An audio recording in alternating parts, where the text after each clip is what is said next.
Every week on this segment, we talk about something that's dividing Americans. I never thought we'd disagree over something like this. Fox News host Laura Ingraham is at the center of controversy for attacking David Hogg, an outspoken survivor of the school shooting in Parkland, Florida. On Twitter, Ingraham poked fun at Hogg for being rejected by 4 colleges he'd applied to despite having a high GPA. So you might be asking yourself exactly what I asked myself, which is, what in the world does that have to do with the debate over school shootings? And why make fun of a 17-year-old kid whose classmates were just shot to death?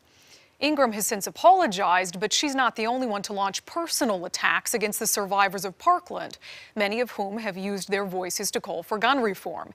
A candidate for Maine's House of Representatives called Parkland student Emma Gonzalez a skinhead lesbian. Sure, in a lot of ways, David Hogg and other Parkland students have become public figures. They've become voices of a heated debate. They've taken to podiums and national TV programs. And as public figures, they are certainly open to a degree of scrutiny. But how far is too far? I'm not saying we can't question any of their ideas on gun control. If they want their voices to be heard like adults, then their ideas can and should be scrutinized just like adults. But questioning their ideas and attacking them personally are 2 very different things. They went through something that I pray to God I never have to go through. I can't imagine the type of pain and fear those kids must have felt, seeing the bloodied bodies of their friends as they fled for their lives. When is it ever okay to attack someone who has just gone through that kind of pain? When have we ever as a country thought that was okay? Is this really the direction that we want to keep going?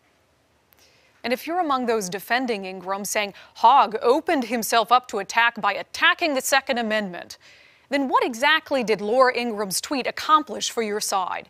If anything, it distracted from the actual arguments you're trying to make. What did that attack accomplish beyond getting Ingraham a few thousand retweets at the expense of a 17-year-old high school student? Most of us don't find joy or victory in bullying a teenager. Most of us can disagree with someone's politics or their views on the Second Amendment without attacking them personally, because that's just not how we were raised.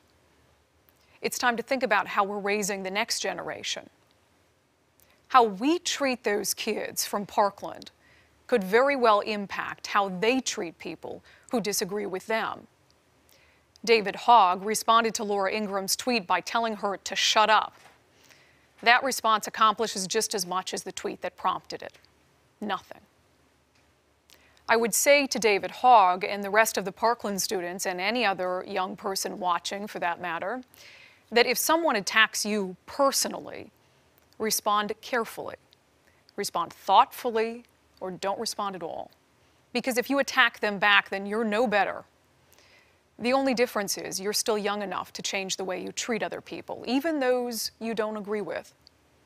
Hopefully, for some adults out there, that's a lesson they're not too old to learn.